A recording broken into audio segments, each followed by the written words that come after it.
عورتوں کو حیض کی سزا کیوں ملی؟ حضرت ام سلمہ رضی اللہ تعالی عنہا بیان کرتی ہیں کہ میں رسول اللہ صلی اللہ علیہ وسلم کے پاس بیٹھی تھی کہ مجھے حیض آنے لگا۔ میں وہاں سے اٹھ گئی تو حضور صلی اللہ علیہ وسلم نے فرمایا، حضرت آدم کی بیٹیوں پر حیض اس لیے ہوا۔ بسم اللہ الرحمن الرحیم۔ عورتوں میں حیض کی ابتدا کیسے ہوئی؟ کیا یہ لڑکیوں کے لیے سزا ہے؟ کیا یہ سچ ہے کہ حضرت حوا علیہ السلام کو سب سے پہلے حیض آیا جو اللہ کی طرف سے ان کے لیے سزا تھی؟ کیا حیض کی ابتدا بنی اسرائیل سے ہوئی؟ کیا بنی اسرائیل سے پہلے عورتیں حیض سے پاک تھیں؟ آج کی ویڈیو انتہائی تحقیق کے بعد بنائی جا رہی ہے، جس میں ہم اپنے ناظرین کو قرآن و حدیث اور مستند روایات سے ان سب سوالات کے جوابات دیں گے۔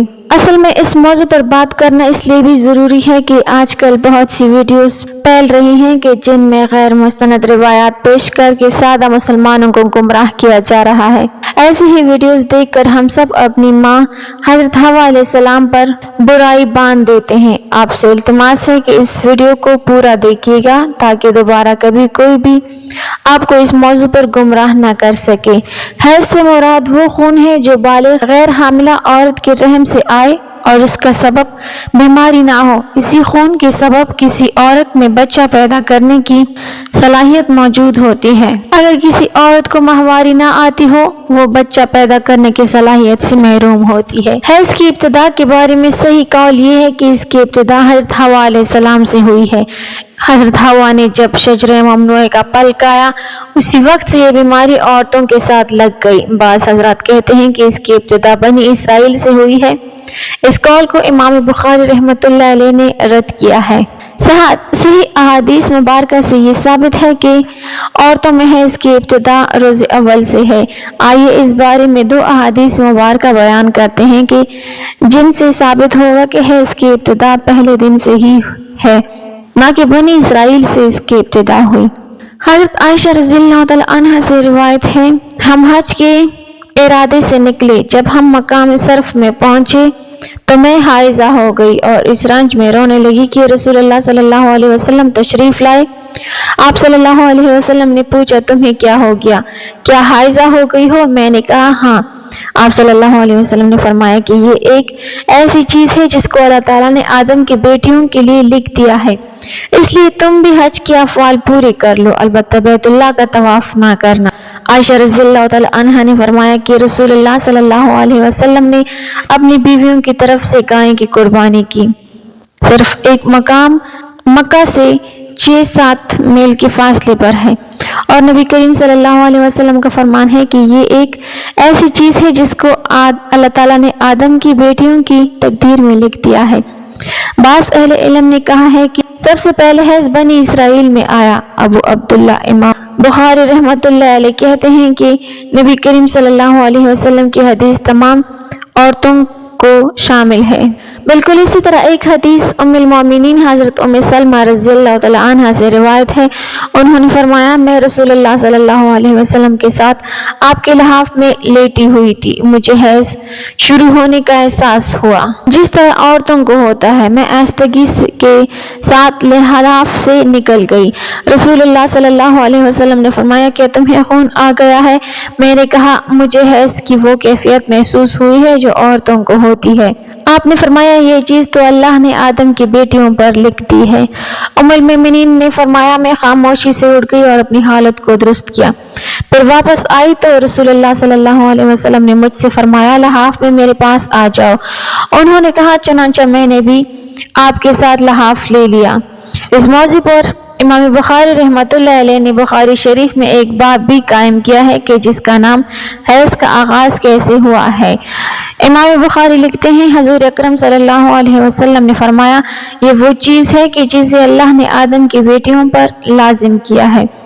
امام بخاری مزید لکھتے ہیں کہ بعض لوگ کہتے ہیں کہ حیض کا آغاز بنی اسرائیل سے ہوا ہے، جبکہ اس معاملے میں نبی کریم صلی اللہ علیہ وسلم کا ارشاد زیادہ معتبر ہے، چونکہ حضور صلی اللہ علیہ وسلم نے فرمایا کہ اللہ نے حیض کو آدم کی بیٹیوں پر لازم کیا ہے، اور اس لیے بنی اسرائیل سے پہلے بھی حضرت آدم کی اولاد میں حیض موجود تھا۔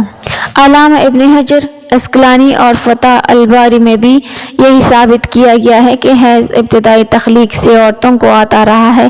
اب بات کرتے ہیں ان روایات کی کہ جن میں یہ کہا جاتا ہے کہ حیض کی ابتدا حضرت حوا علیہ السلام سے ہوئی اور ایسا بطور سزا ہوا۔ امام طبری رحمۃ اللہ علیہ سورہ البقرہ کی آیت نمبر 25 کی تفسیر میں حضرت عبد الرحمن بن زید رحمۃ اللہ علیہ کی یہ روایت نقل کرتے ہیں کہ حضرت حوا کو پہلے حیض نہیں آتا تھا، ان کی تخلیق پاکیزہ ہوئی یہاں تک کہ انہوں نے اللہ کی نافرمانی کی اور ممنوع پل کھایا جس سے ان کو جنت سے نکالا گیا اور پھر ان کو حیض اور حمل کی سزا دی گئی۔ اور لکھتے ہیں کہ اللہ پاک نے تب فرمایا میں نے تجھے پاکیزہ بنایا تھا لیکن تو نے میری نافرمانی کی، اس لیے اب میں تجھ سے خون جاری کر دوں گا۔ امام طبری کے علاوہ باقی تمام مفسرین نے ان روایات کو جھٹلایا ہے اور ان روایات کو غیر مستند اور ناقابل قبول کہا ہے۔ حیض دراصل ایک طبیعیاتی مظہر ہے جس سے ہر ماہ عورت بلاغت سے سنیاز تک دوچار ہوتی ہے اور اس کو صحت کی علامت سمجھا جاتا ہے۔ اسی حیض کے خون سے ہی بچے کی پرورش کی جاتی ہے، یہ اللہ پاک کا نظام ہے۔ غیر حاملہ عورت کو اگر حیض نہ آئے تو اس کو بیماری کی علامت سمجھا جاتا ہے۔ یہ عورت کے لیے کوئی سزا نہیں ہے اور نہ ہی یہ بات کسی روایت سے ثابت ہے کہ حیض عورت کی سزا ہے، بلکہ یہ ایک ذمہ داری ہے جو اللہ پاک نے انسانیت کی تخلیق کے لیے عورتوں پر ڈالی ہے۔ اس لیے جو عورتیں اس ذمہ داری کو بخوبی نبھاتی ہیں وہ اجر و ثواب کی مستحق ہیں، جیسا کہ حضرت عائشہ رضی اللہ تعالی عنہا نے ایک دفعہ حضور پاک صلی اللہ علیہ وسلم سے سوال کیا کہ اے اللہ کے نبی، مجھے تو لگتا ہے کہ عورتیں پیدا ہی مصیبت جھیلنے کے لیے ہیں۔ حضرت عائشہ کا اشارہ حیض اور حمل کی تکالیف کی طرف تھا۔ حضور پاک صلی اللہ علیہ وسلم ایسے میں مسکرائے اور فرمایا نہیں، بلکہ یہ ایسی چیز ہے کہ جس کے ذریعے بنی آدم کی عورتیں آزمائی گئیں۔ اس حدیث کی تشریح میں علامہ ابن حجر رحمۃ اللہ علیہ فتح الباری میں لکھتے ہیں کہ عورتوں کی تخلیق ہی اللہ پاک نے ایسے کی کہ انہیں حیض آئے، ان پر پہلے دن سے ہی لازم قرار دیا گیا۔ جو عورت اس پر صبر کرے گی تو وہ اجر کی مستحق ہوگی اور جو اس کو مصیبت اور برائی سمجھے گی تو وہ اللہ کی تخلیق میں عیب نکالنے جیسے گناہ کی مرتکب ہوگی۔ امید ہے کہ اب آپ جان چکے ہوں گے کہ نہ تو یہ کوئی سزا ہے عورتوں کی اور نہ ہی اسے سزا کے طور پر حضرت حوا علیہ السلام پر مسلط کیا گیا